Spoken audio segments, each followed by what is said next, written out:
Thank you. So, Sorry, Joe, go right ahead. those flags, that 35 star flag, as I said, is the one as we marched across the South. Every house, every town would see that flag, and that was the flag of freedom. Now, how far does this Juneteenth thing go back? Well, it goes all the way back. Next slide.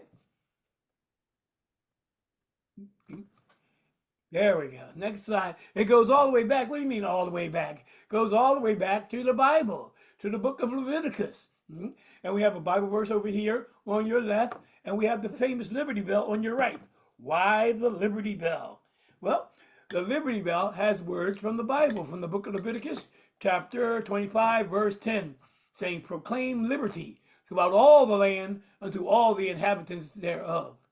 And of course, this was called the Jubilee or the Jubilo. And you can see those references once again in Leviticus. We have a larger description over here on your left. And we just want to give you a minute to take a good look at that description and to read it, and that section about, especially about the Jubilo.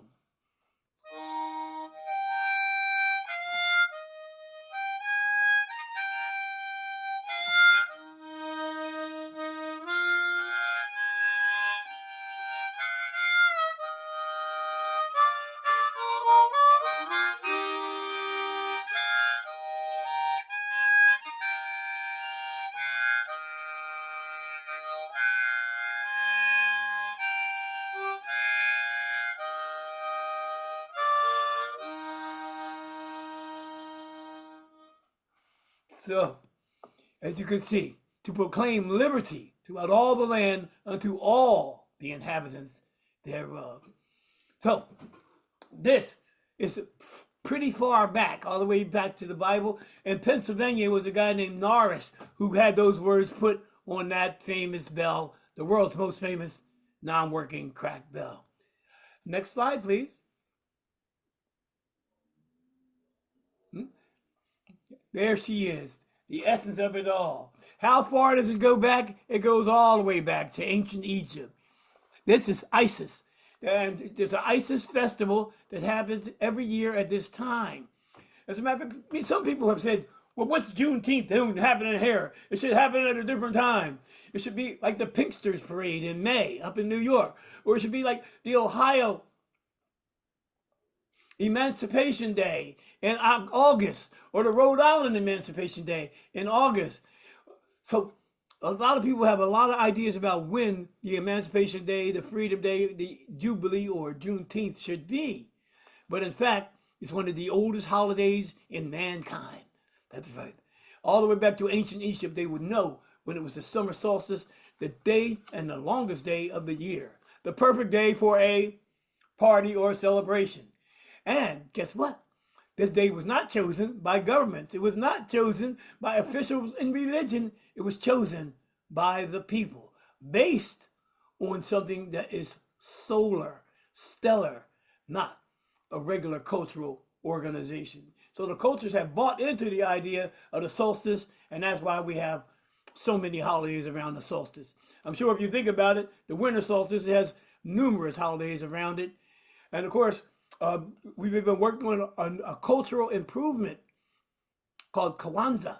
We take the African traditions and put them in the solstice, and we celebrate them in African tradition in America. So we're still improving on our holidays. We're still connecting back to the origins of all holidays, the stars. Next picture. There he is, Abraham Lincoln. When I was growing up, they told me, Abraham Lincoln freed the slaves. Well, in a way, kind of, a little bit. So, but Abraham Lincoln, of course, we have to remember he was a lawyer. And we all know that lawyers are clever, right? So, when he issued his Emancipation Proclamation, it was actually quite clever. He freed people, he did, but he only freed people that lived in the states that ceded from the United States. So if they're no longer part of the United States, how does he free them? Well, he can't, okay? Now, when you get in more depth to this Emancipation Proclamation, you'll find that there are 5 states in the United States and the North where slavery did not end with the Emancipation Proclamation. Can you guys remember those 5 states? I'm sure you can. Maryland, yeah, Delaware, yeah, that's right. West Virginia, oh, that was controversy. They were going to leave Virginia. They said, you can't leave, you can't cede. They said, you did. West Virginia, Missouri, and the crazy K-State, Kentucky. So these were the 5 states in the North that did not end slavery with the Emancipation Proclamation, that did not end slavery with the celebration of the Jubilee Juneteenth. They continued until 1866. So, and of course, Abraham Lincoln by 1866 was long dead. That's correct. So, the Emancipation, in a way, it was kind of clever. In a way, it was a trick. And it took away the manpower from the South. And what it really did was allow for black soldiers to enlist in the Union Army. That's right. A new suit of clothes. That's right. $13 a month. That's right. A pair of shoes. That's right. This is going to be great when we get a chance to fight for our own freedom and the freedom of our mothers, grandmothers, and daughters. Next slide, please. And of course, it was not easy, and it was a fight. This image comes from a place called New Market Heights. Don Torrione, Don Torrione is the artist who painted this, and he captured the images of a number of my associates in this particular portrait. And so, even though it's a horrible scene of destruction and murder, it does tell a story of New Market Heights, a place where some 14 Medal of Honors were issued to African Americans. And one of the commanders at this battle was a guy named Ben Butler, and he made over 200 special medals that he wanted to give to African Americans for the bravery that they gave and showed.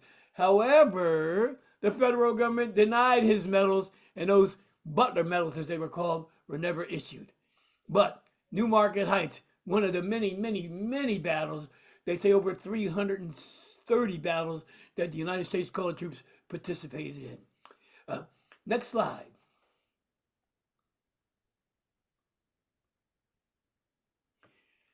This is Richmond.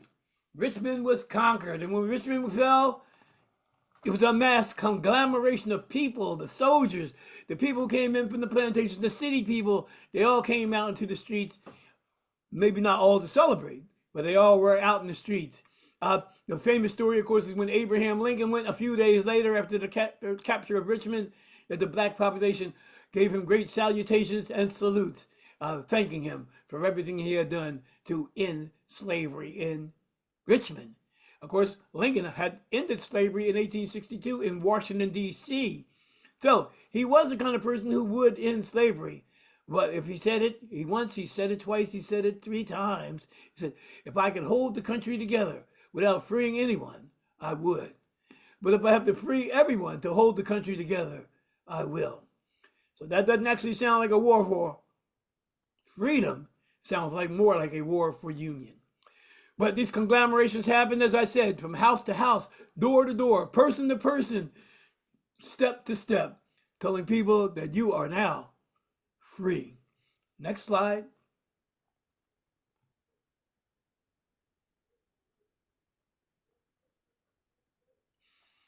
One of my favorites, Ellen Watkins Harper. She was an abolitionist. She was a suffragist. She was a poet. She was a protester. She was a Unitarian. She just an amazing woman. Hard to match up with the kind of things that she did. You know, she even continued on in her struggles and fights. In the late 19th century, she was there in Chicago to argue with Katie Stanton and Susan B. Anthony that they weren't even concerned about the issues of black women whatsoever. So, on occasion, she had to stand up to those who could have been and were, in a way, colleagues and allies. Well, I think she's my favorite because of her poem that she wrote about graveyards. Make me a grave, wherever you will, the lowly plain or the lofty hill. Make it among the humblest of graves, but not in a land where men are slaves. I ask not a monument tall and high to catch the graves of passers-by. All my yearning heart does crave is bury me in a land where no one is a slave. Ellen Watkins Harper. Next slide.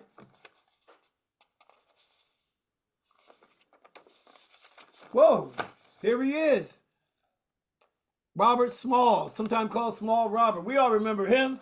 He's the guy who stole the boat, the planter. So normally when a black guy steals a boat, you know what happens? You get hung. Not him. He stole the boat from the Confederates, took it over to the Union, and he became one of the early heroes of the Civil War, Robert Smalls. Did an excellent job. He was a river pilot. He knew the area around Charleston, and he was allowed to continue to pilot his boat. There was one interaction, though, where he got caught. They were under fire. They couldn't get away, and their white officer said, well, let's surrender. And, of course, Robert Smalls and his crew said, no, we escaped from slavery. We're not going back to slavery. We will not surrender. Why don't you go downstairs and take a break, and we'll take care of it. And, of course, that's what they did, and they escaped. Robert Smalls would eventually be a general in the South Carolina Army and a representative in the United States House of Representatives. Robert Smalls is one of those guys who lives around before and after the Jubilee, and he is a prime example of how a man after the Jubilee can go from the slave house to the state house. Right? So, Robert Smalls, a man to be reckoned with. Next slide.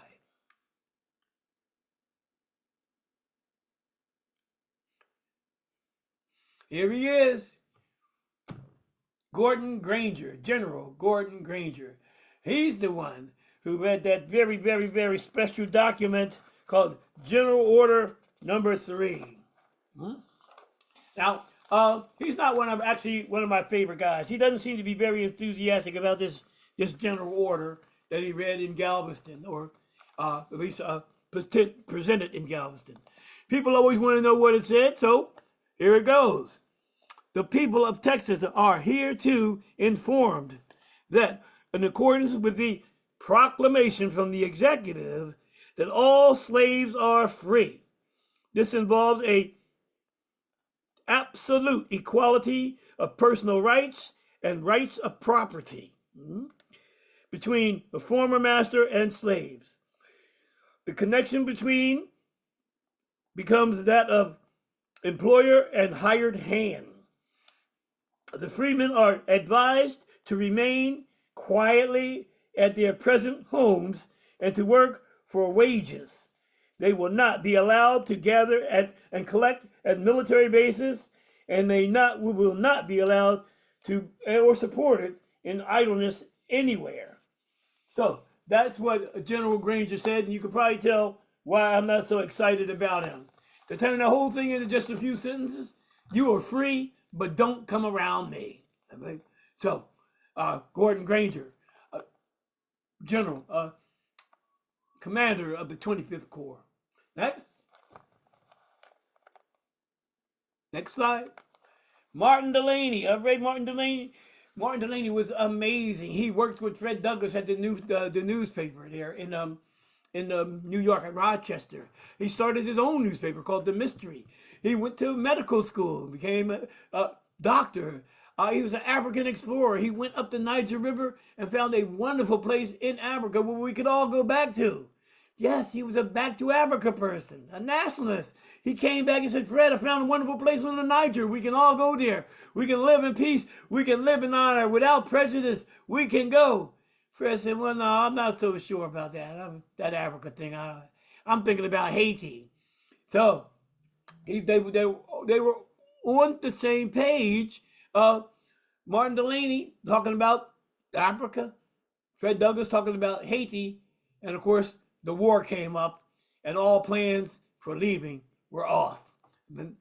So this guy actually becomes an officer in the United States Army. He recruits 2 regiments full of soldiers, and when you recruit a regiment, normally you get to be a colonel. He recruited 2 regiments, and they made him a major. So he was the highest ranking black field officer during the Civil War. Martin Delany. After the war, he became a congressman in South Carolina. So these guys who were in the army and in the war, they would get land bounties, they would get paid, they would get salary, they would get uniforms, a brand new suit of clothes. For somebody who only got a suit of clothes maybe once or twice a year, this was a big deal. And of course, all the songs and the stories about the shoes and the brogans. Next slide.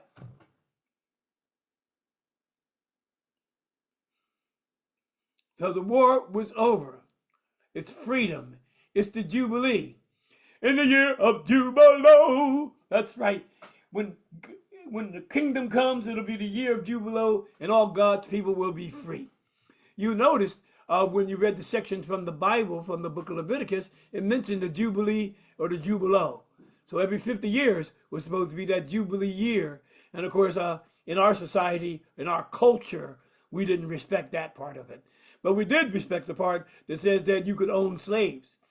So when the Jubilee and the Jubilo came, it was time to leave. It was time to go. Even though the general said, stay where you are not. We're leaving. He said, where are you going? I'm going to Virginia, where I came from. Where is it? I don't know, but I'm going. That's right. So they got to walking. In our regiment, we had one family that walked all the way from Louisiana all the way back to Virginia. And when she got back with her new family, to her old family, her husband had married somebody else. Well, it took 10 years for her to walk back, and I don't know how long she was enslaved there before she came back. But those rumors about we don't care about our family, that we don't love our family, those are lies. I'm not even going to say rumors, those are lies. And this proves it, as the people went walking for years and years in an attempt to get back home, to get back to their people. So, the Jubilee or the Jubilo, as people took to the road, my grandmother called it tramping. They were tramping on their way back home and hopefully to freedom. Now, everybody didn't leave. Next slide. Everybody didn't leave. Some stayed, and they got very important opportunities and important tasks. So we see over here Joseph Rainey on the left-hand side, the first Black congressman, Joseph Rainey, South Carolina. You see him 1, 2, 3 on the second row. That's him up there with the big tough sideburns on his face. The guy in the middle of everything is Joshua Walls. Joshua Walls was a sergeant in the 3rd Regiment United States Colored Troops. That's our regiment right here in Philadelphia. The 3rd Regiment United States Colored Troops. He became a representative in the state of Florida. He didn't stay long. They pushed him out pretty quick. But before he left, he was able to distribute some 30,000 acres of land around Florida, which they also took back. But nonetheless, he was there, and he did put that input. Over here in the corner, we have the guy who became a lieutenant governor of Louisiana, right? So he's over there in that corner. All these were men of distinction and knowledge and education. So what did they do? They reformed the South. As I said, it was a revolution, a social revolution, a political revolution, an economic revolution. So these guys were the ones who would set up public schools. What? Public schools? There were no public schools at that time. You didn't have money, you didn't go to school. So they set up public schools, and as they set those public schools up later on, they would lose the power, and the public schools would become segregated. The schools that they set up, we couldn't even go to. So, public schools, police forces, water departments, fire departments, all these kinds of innovations and improvements. Churches and graveyards, right? Right at this point, the churches had already existed, as I mentioned before. Many of them go all the way back to the 1790s. But now there was a new explosion in churches with the AMEs and the AUMP and the AMEZ. All of these folks breaking out their new churches. The guys who came home from the war, many of them had money that they saved. Of course, that depended on your habits, right? But if you saved your money, you had money when you came home from the war. Later on, there were land bounties and cash bounties for the veterans. But you had to be able to prove that you were a veteran. And that got very sticky. Well, you had to employ those lawyers. That's right. So if you had enough documentation and you employed the lawyers, yes, you could get a land bounty of from 50 to 100 acres of land. But wait a minute. 50 to 100 acres of land? What? Well, you know the government is always tricky, right? So they'll give you the land, but there's going to be some place like Minnesota, someplace in the West where you have to fight and kill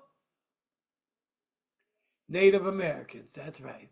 That's right. So, and of course, we know at this very same period, the regular United States Colored Troops Army was mustered out, and they created a new regular force in the American Army, the 9th and the 10th Cavalry, and the 24th and the 25th Infantry.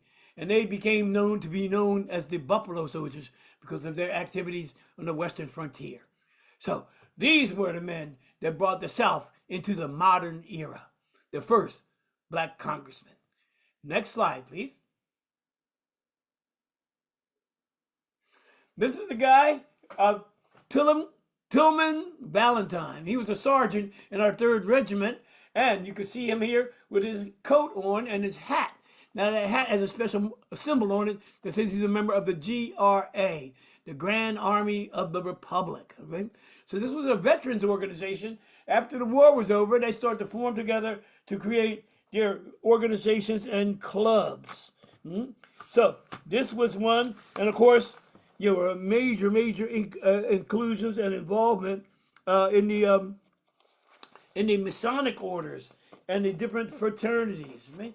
So let's start with the GAR post, the Grand Army of the Republic.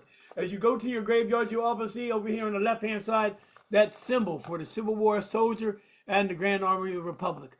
We also try to put those 35 stars on the Civil War soldiers so people might recognize them. So once again, with Juneteenth, we began to set up our own graveyards. We began even more than we already had. We set up our own churches, our own graveyards, our own fraternal organizations. So you can see on one side here, Mr. Valentine in his GAR garb. On the other side, he in his Masonic garb. Right? And of course, the Masons were actually lodges inside of regiments during the Civil War. So the Black or Prince Hall Masonic lodges were very much a part of the various regiments. So the GAR post in Pennsylvania, we had some 15 of them. John W. Jackson post of Philadelphia, number 27. Robert Bryant post of Philadelphia, number 80. Charles Sumner post of Philadelphia, number 103. George Smith post of Westchester, number 130. Elizabeth Temple of Unionville, 138. Richard W. Dawson of Unionville. I don't know why Unionville had two lodges. It seems a small town to me. Post 365. The John Brown post of Chester, PA, post 194. The Robert Gould Shaw post 206 of Pittsburgh. The David E. Smalls of York, Pennsylvania. David E. Smalls of York. Somebody speaking in York tomorrow? The 396th. Charles Frybelly of Williamsport of 390 post. Jesse G. Thompson of Carlisle, 440 post. The Keith post in Wilkesboro and Lausanne, 444. The Major Martin Delaney post of Chambersburg, 494. And the David R. Stevens post, 520. So these are the GAR posts in Pennsylvania, and they're the ones who would go to our graveyards to cut the graveyards, to manicure the graveyards, to show the respect for those who were buried. As you know, the Masons involved in the funeral services as well as in the burials and maintenance of our yards. So, once again, from Juneteenth, it was like an explosion. The explosion of economics, an explosion of graveyards, an explosion of churches. A social revolution. Next slide, please. That's right. And of course, the women were everywhere. Inside the churches, they were the willing workers. The willing workers, there were all kinds of benevolent organizations, some male, some female. They would help to take care of the graveyards, to bury the dead, and to educate the young. So the willing workers were very, very important and essential to the church and to the graveyard. One of my favorite graveyards, of course, is Lincoln in Gettysburg, and the Sons of Will or Sons of Free Will were the group that set up that Lincoln Cemetery. So it would be that we still have it today. So yes, everybody was working, everybody was in it, and we brought once again the churches into the modern era. Right? So many of the churches are hard to find because they were Baptist churches and they weren't connected overall to everything.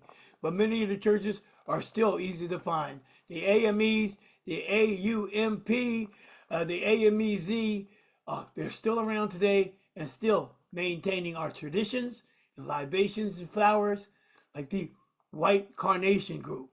The White Carnation Group were people who knew that their parents had served in the Civil War. And of course, at Camp William Penn, every September, we try to re-establish that tradition of giving people who know their Civil War ancestors white carnations.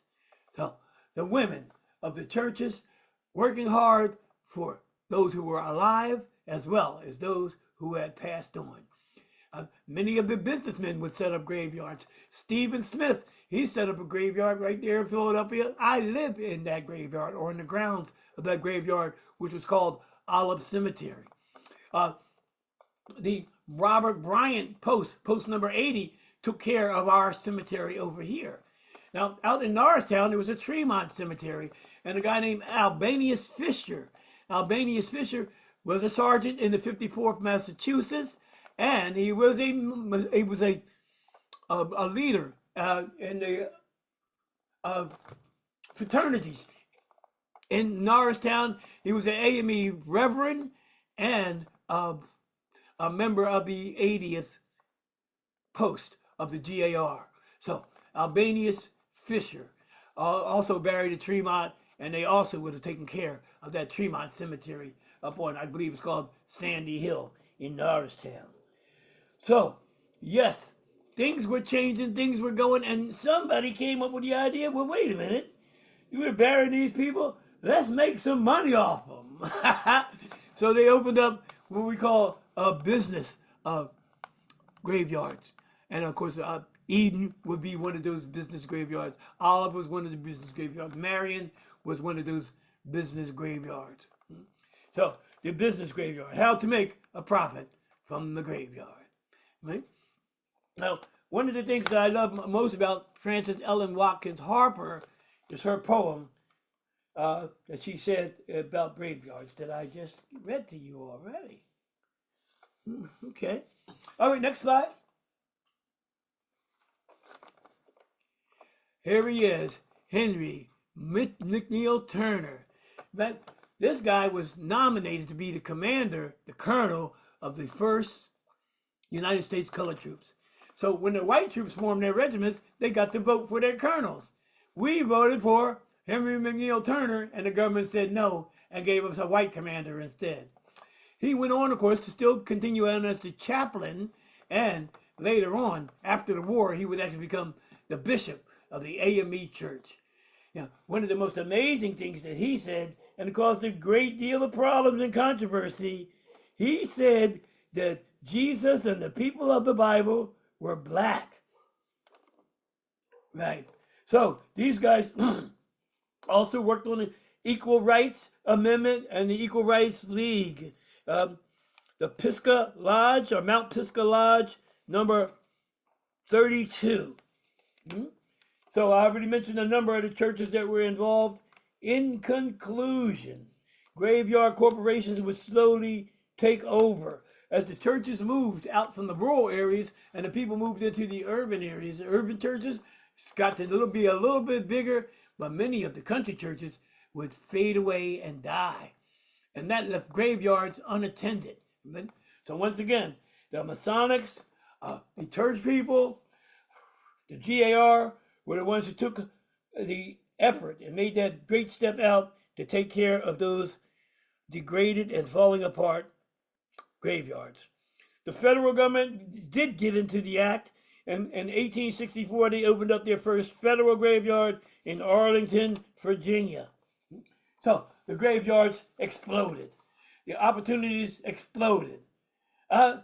Everything was going difficult.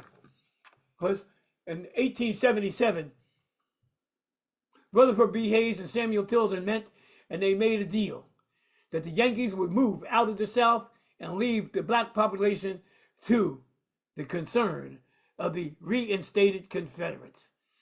That would be the beginning of the end of the beginning of Reconstruction, right? So the fighting started, the murder started, and the era of terrorism began. Now today, things are looking kind of good. We've got monuments, new monuments that we're building. We're spending thousands on a new monument for Harriet Tubman coming to Philadelphia. In Washington, D.C., there was a monument for Rosa Parks. So yes, we're building monuments, and people are complaining that we're tearing down monuments. Well, the monuments that we're tearing down are ones that we probably wouldn't have liked to be built in the beginning. But the ones that we are building are people who are talking about peace, people who are talking about citizenship, people who are talking about honor, not about murder, but about peace, citizenship, and honor. So even though we're spending a lot of money and we like these new monuments, we always need to remember that we have had our monuments for a long time. You know, those churches that started back in the 1800s, they set up the graveyards, they set up the monuments. In our Olive Cemetery right here in West Philly, I had Stephen Smith buried here and William Whippard, both buried here at this graveyard. Who is in your graveyard? We need to go back to those graveyards. People are complaining that they built playgrounds on top of the graveyard. If we didn't build a playground on top of the graveyard, children would never go there. Do you go to graveyards? I do. You ever see anybody there? Seldom. And when I do, they ask me crazy things like, do you know where so-and-so is? And I always tell them, where did you leave them? You left them here 20 years ago and now you can't find them? Well, that's the situation. People are afraid of graveyards. They believe there are ghosts there, and the only ghosts there are the ghosts of our grandparents, our great-grandparents, the ghosts of people who were not criminals, the ghosts of people who were heroes, who fought to define freedom, based from that opportunity given to us by Juneteenth. So, yes, Juneteenth was in the middle. The Civil War brought us to Juneteenth. Juneteenth brought us to the Reconstruction, and we stand today on those shoulders of those ancestors as we pour our libations at the graveyard even to this day.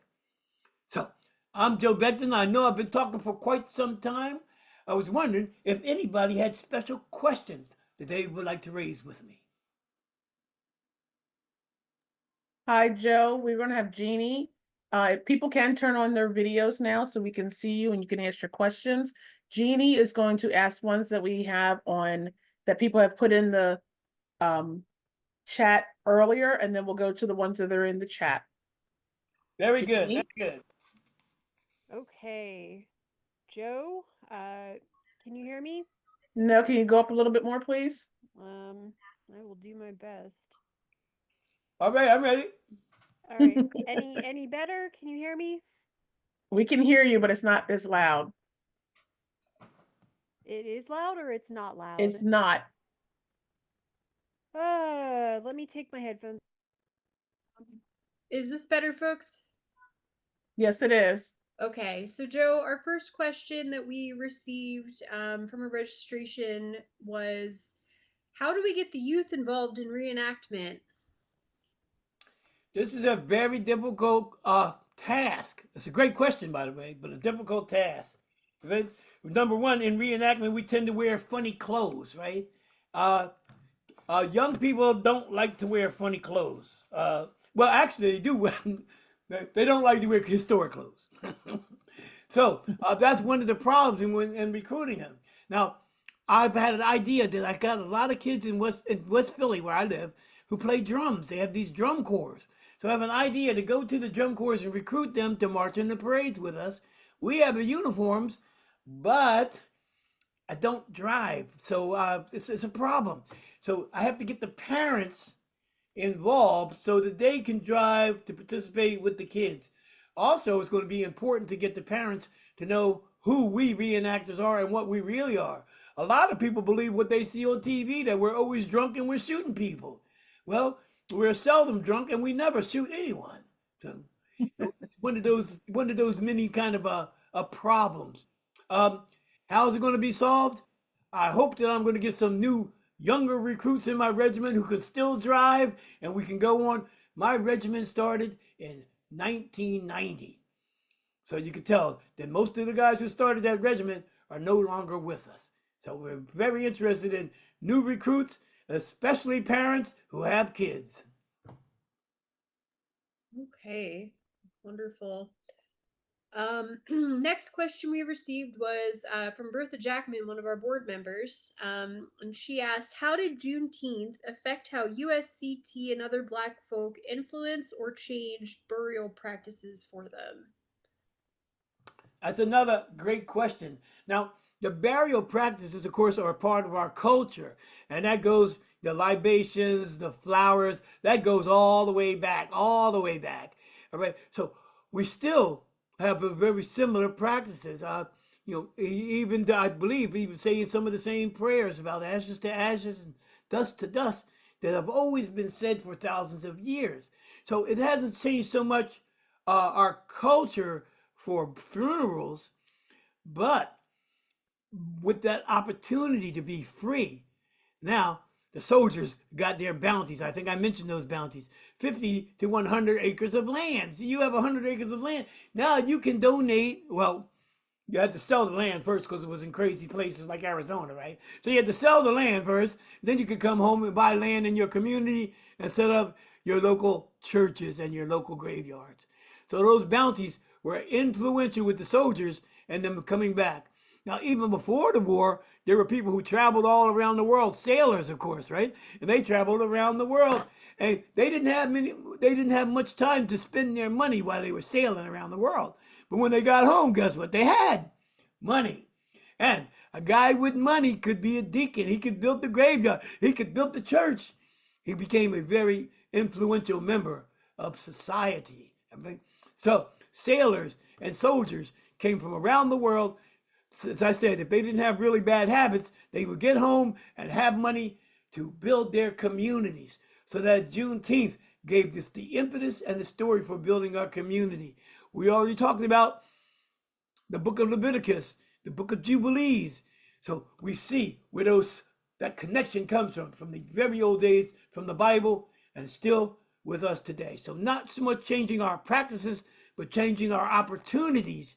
And as I said earlier, and it just exploded with Black churches, colored churches, different organizations.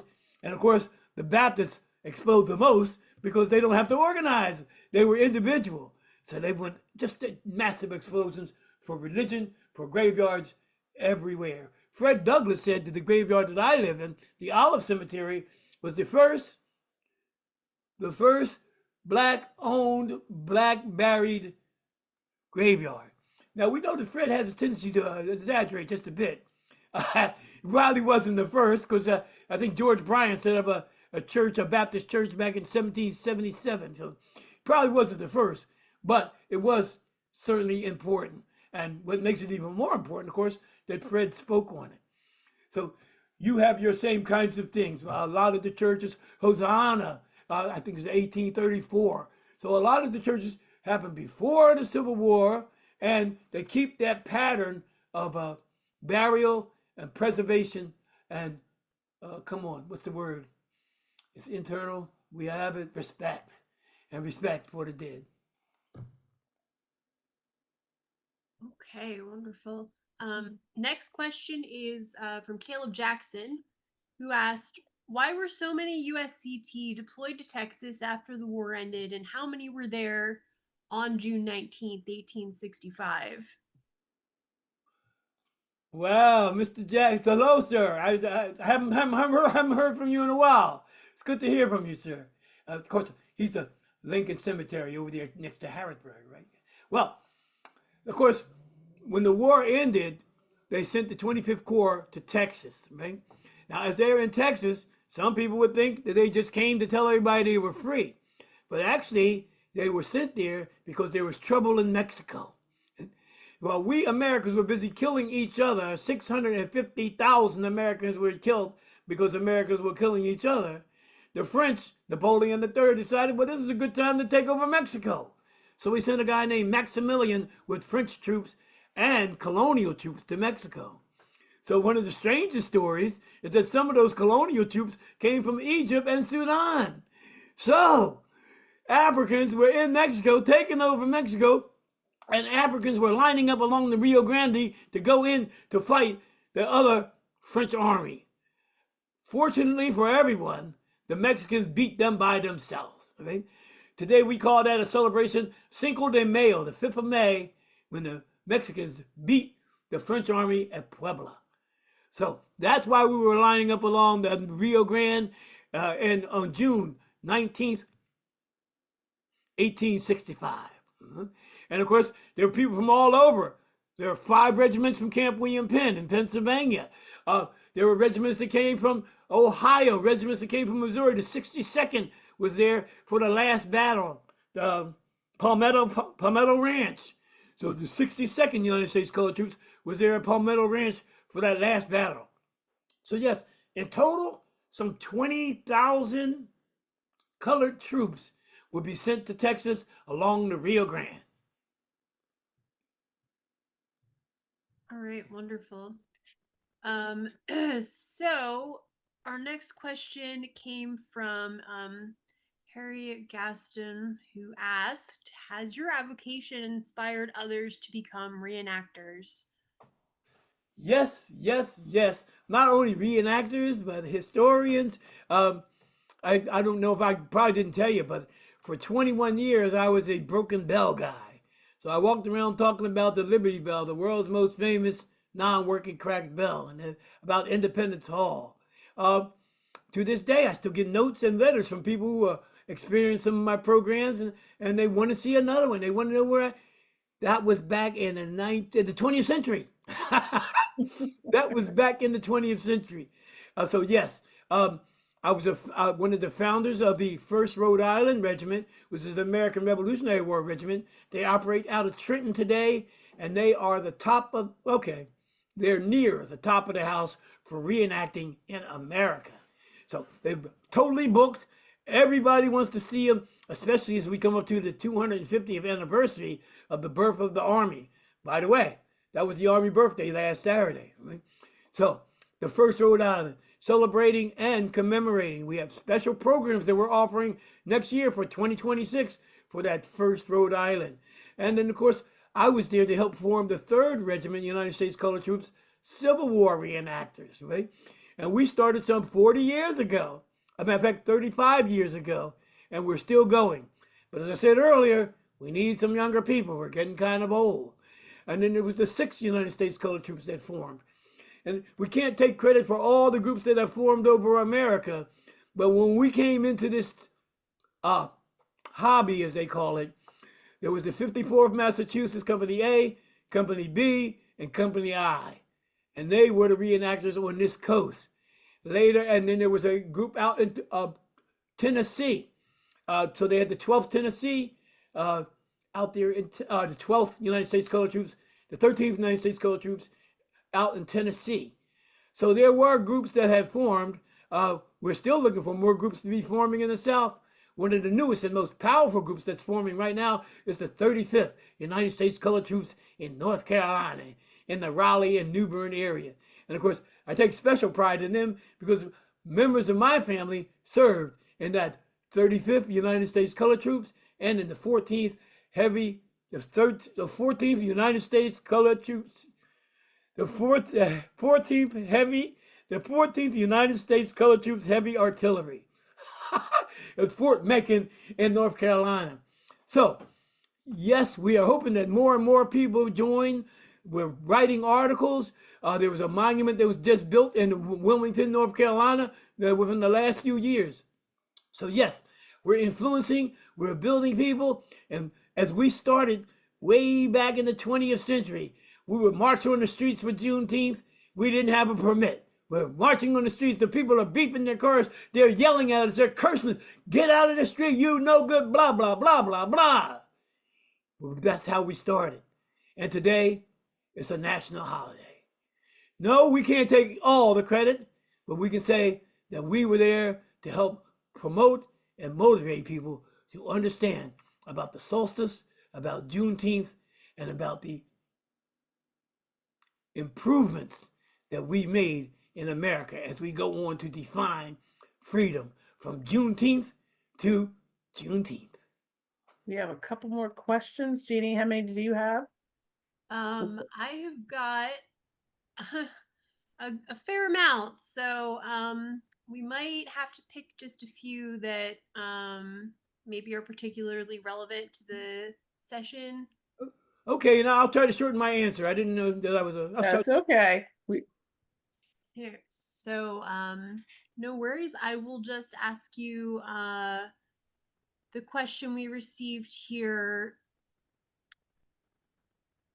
How did Juneteenth impact Reconstruction in other formerly Confederate states?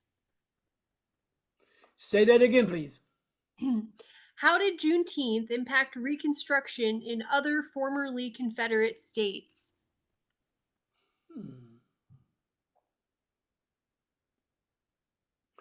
Well, I think that the effect was, that the idea of freedom. So Juneteenth is kind of an announcement where people start to move around and gain more and more freedom. Of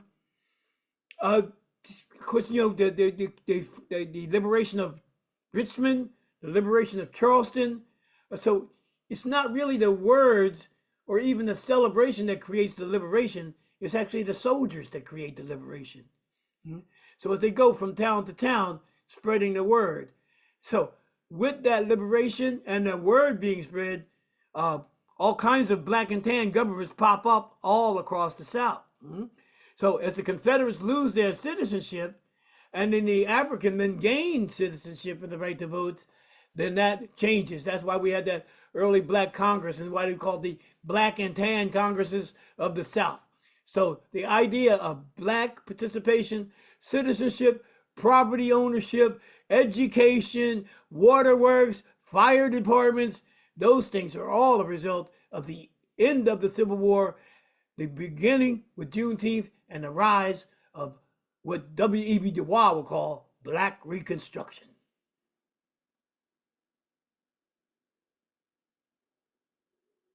All right, thank you. How about a question we received? Was Westchester, PA, a popular location to enlist men into the USCT?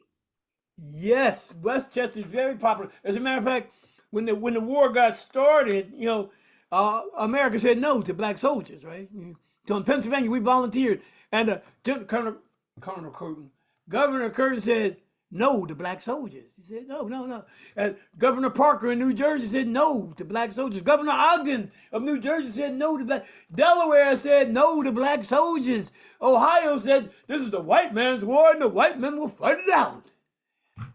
So, after the first couple of years of the war, they decided that maybe they did need black soldiers. Because as you remember, in the first year of the war, the Confederates won most of the battle. In the second year of the war, the Confederates won most of the battle. In the third year of the war, we started to break even. And that's the third year, of course, is when that Emancipation Proclamation came out and Abraham Lincoln gave black men the right to enlist and to fight in the Union Army. Wonderful. Okay. Question we have, is there any information about USCT GAR members who attended the 1913 Gettysburg encampment? I'm sure there's quite a bit of information. We can all see a number of pictures from that 1913. That was the 50th anniversary, right? The 1913. So it was a big event. A lot of people came from all over the country, and in different photographs, we can even see blacks shaking hands with whites. So yes, many blacks went to that celebration, that 50-year celebration. Names, I don't know. Maybe each of the GAR posts, as I mentioned, I gave you a list of GAR posts in Pennsylvania. Maybe each of the GAR posts would have records of who attended that 50-year celebration. But yes, there's a lot of images, a lot of discussion about the Africans who did come, and believe it or not, even though it was 50 years later, seems to have been a very peaceful gathering. By the way, the Confederates came too. Okay. Crystal, this might be a good time to address any questions we had from the chat. Okay, we have one here from Corette. I need help in researching my two great grandfathers. I believe he served in the Civil War. Correct. If you go to our website, there are some tips and we say tricks in our business of how to find that. We also have a question from Fred Moore. Were there many integrated GAR posts, I'm sorry. There were definitely some. I've seen pictures of the integrated posts in New York and in New Jersey. So they seem to be mostly white guys with 2 or 3 black guys in them. But so in some states, there were integrated posts. I'm not sure about Pennsylvania. I haven't seen a picture of an integrated post in Pennsylvania. So I have seen, once again, 1 from Jersey and 2 from New York. And I believe in the South, they were very much segregated. As a matter of fact, I believe that they probably got into trouble. By the time we get to the 1870s, the Klan and the white citizens organizations are running around, and I believe they're looking for these guys. When we talk about Robert Small, he had to form a black militia in South Carolina to fight against these guys and their terrorism. So in the North, yes, there were those times and those opportunities. In the South, I don't think that there are very many. All righty, thank you. We have Samantha Dorm, who's no stranger to PAAHG. Her question is, are most of the cemeteries connected to a church or former independent of churches? Well, you've got quite a combination. Once again, that's a great question. So you know that some of the places were what we call private graveyards, right? So a corporation or corporate graveyards. So they set up to make money. Right? I mentioned Olive, the one where I live, Eden, out in Collingdale, in Pennsylvania. So those are 2. Marion over in Bala Cynwyd. So these were corporate graveyards set up to make money. So there was that element, right?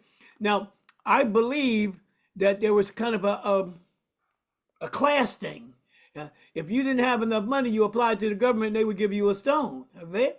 But you didn't want to do that because you wanted to have your own stone to show that you were of the proper class. You could pay for your own stone. So there's that variation at the corporate level, right? And then there were government yards that the government set up because, as I said, many of the old churches and graveyards were abandoned. So the government went back and apparently picked up some of the stones, and I hope the people from those stones, and moved them to their government yards. And of course, their very first government yard was the one 1864 that they took from Robert E. Lee, right? As a matter of fact, when the war began, they took it from Robert E. Lee and they started burying black people all around his house. And of course, that was the one that we have today that we call the Medal of Honor place. Come on, Joe. Just buried my uncle there. Well, you know where it is. It's in right outside Washington, D.C. Yeah, that's the main one. So they've been burying black people there since, and so that was a government yard, the first government yard. We thank Carol for giving us, it wasn't a question, but she gave us the USCT database. There's a couple of links that are in our chat if people would like to copy those. Again, we have Samantha Dorm, York. She's just giving a statement. York's GAR was named after a white man, David E. Smalls. And her next question is, what can this group do to make sure our stories are included in the America 250 PA celebrations that'll happen next year? So basically, Joe, anyone from our board can answer that question also. Even Samantha, if you want to take yourself off of mute and answer that one. Because everyone is getting ready for the America 250 PA, which is going to be next year. There's several Zooms that are on. If you just go to America, I believe their website. Bertha, do you want to speak on that a little bit since you're on one of the committees? Yes, it's the America, this is Bertha, the America 250. And as many of you all know, It's in celebration of the Declaration of Independence on the municipal, meaning like township level, county, state, and national level. And Heather Reefer is also online.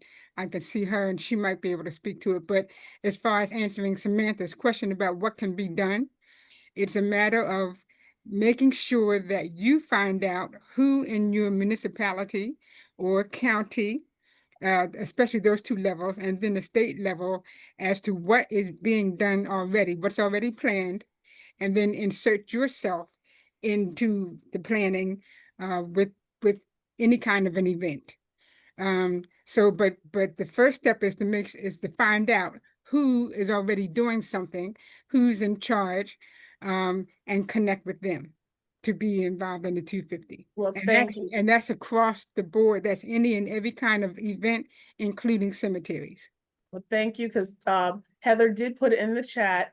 She works for Friends of America 250 PA, Chester County. Most Americans 250 activities will be grassroots organizations come up with their own plans and they put them together with the America 250 PA. Chester County and Delaware County are promoting them. They are monthly Zooms. So if you go on everyone's, pretty much their website, you will see that. She actually has I'm sorry, she has the link in the chat. Hi, Crystal. It's Heather. Yes. Yeah, I popped the link in the chat there and my Thank you. direct email too, if anybody wants to just reach out directly. Bertha's absolutely right. You can, you want to work with your municipality in Chester County, and I know this crowd is not just Chester County, not just Delco. So there may be other efforts in other counties beyond that. I believe Montgomery County's doing something with readings of the Declaration of Independence in specific places and are trying to put together a program related to that.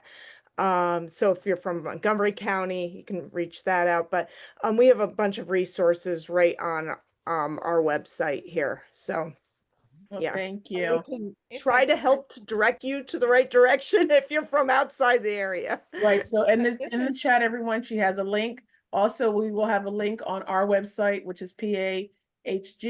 The next question is from Fred Moore. Please speak more about the freedom flag on the first slide. When was it designed?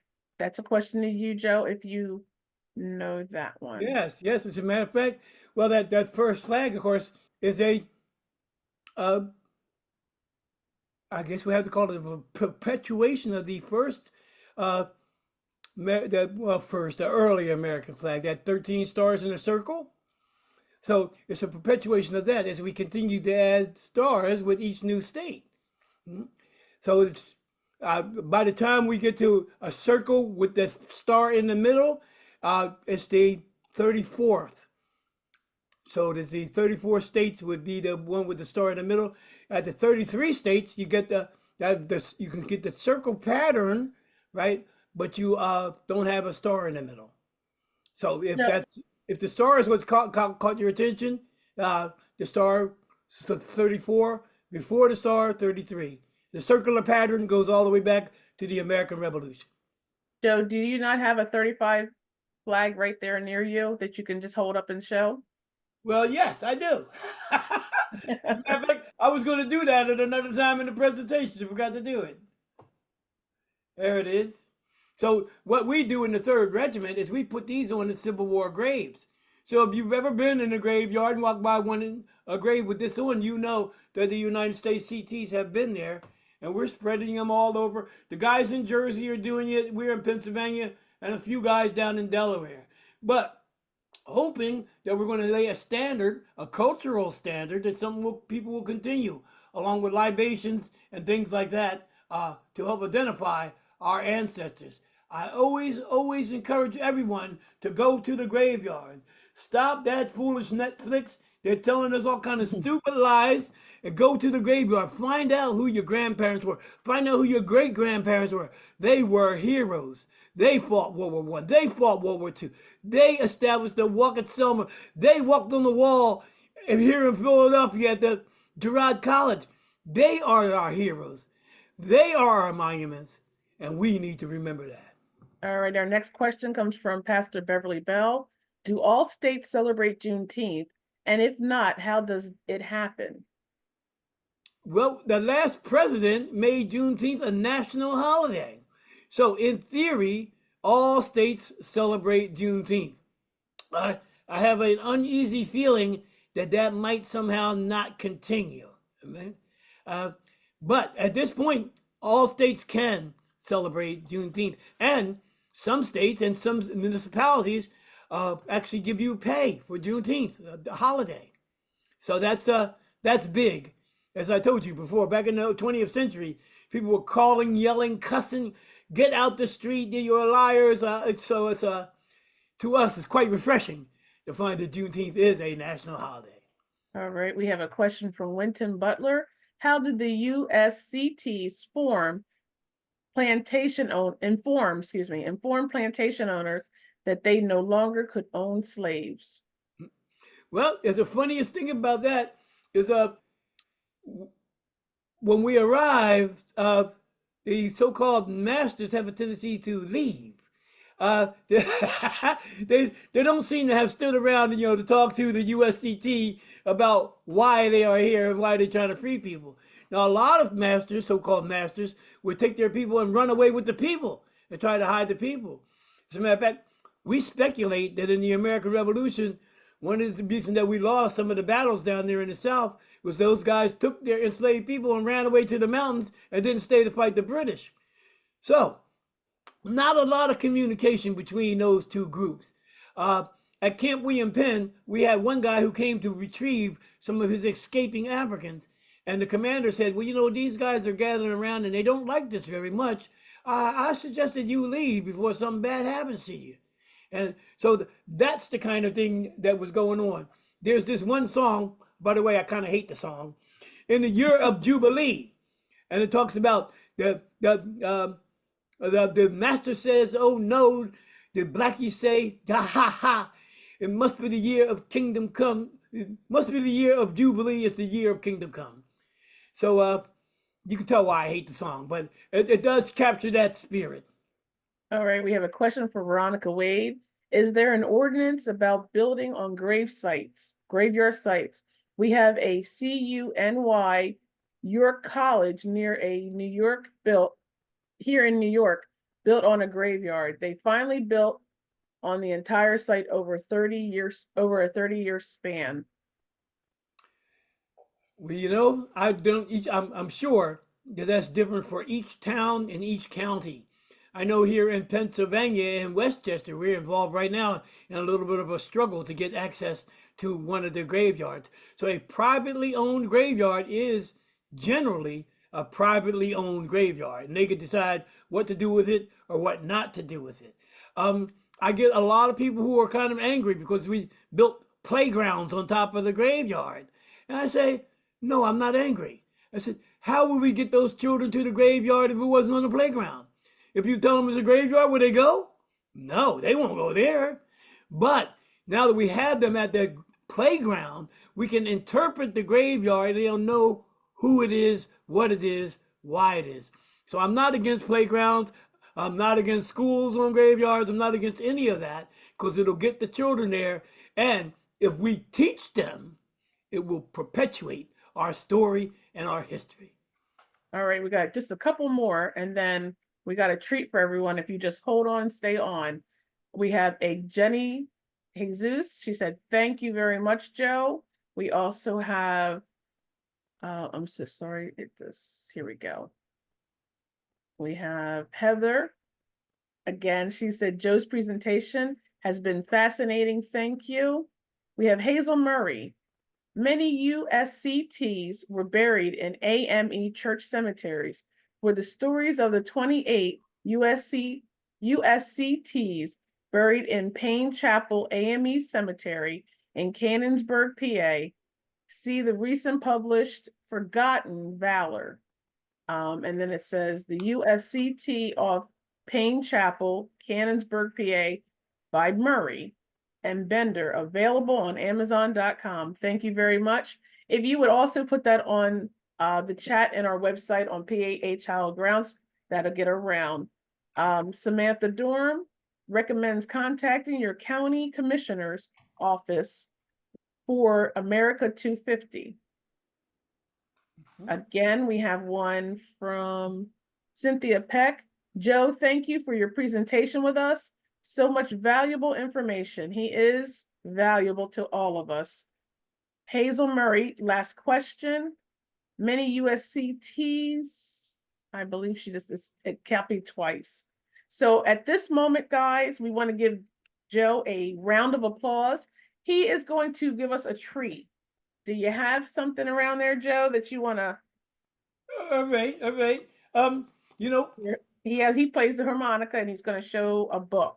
this is one of the books that Lamont Steptoe, the Vietnam veteran and poet of Pennsylvania, wrote about a Congo Square. So Congo Square was actually what we call Washington Square in Philly, and it was a burial ground for Africans. So he wrote his book, and that's what I'm going to say. Write. We need to write. We need to write articles. It doesn't have to be a book, but articles to the newspapers about our graveyards, about the people who are in our graveyards. Yes, it's going to be nice to join in with their parties and parades and stuff. That'll be nice. That'll be nice. But if we write, it's going to be substantial, continuous. And yes, I do have my harmonica. All right, play us a song, Joe. This one was a song that was written for Queen Victoria. It was written by a black man in Philadelphia named Frank Johnson. It's called Victoria's Gallop.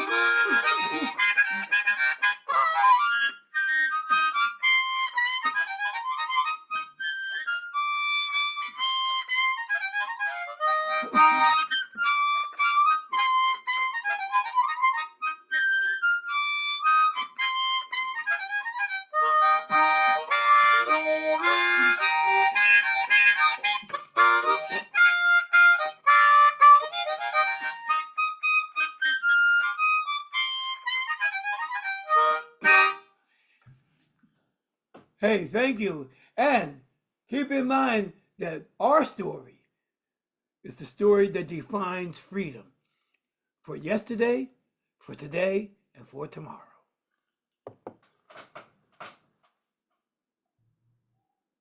We thank you very much, Joe.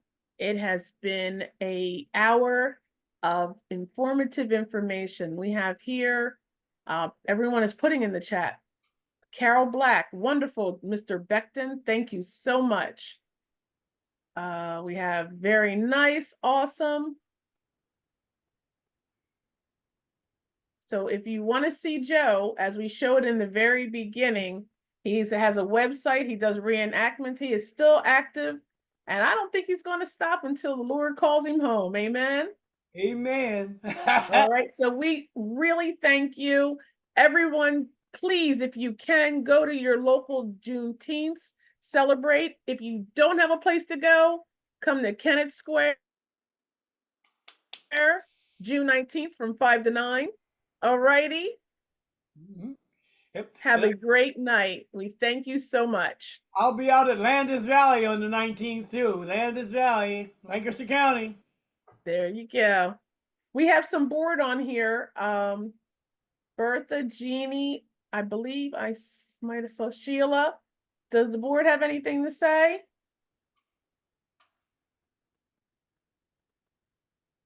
All right, we're going to say good night to everyone. Please be safe. Oh, go ahead. Just a second. This is Bertha. I couldn't find my mute. Joe, this was absolutely wonderful. Thank you so much for being for your knowledge and education. And we can't thank you enough. Well, thank you. Anytime. I love it. Mm-hmm. All righty. Have a great night, everyone.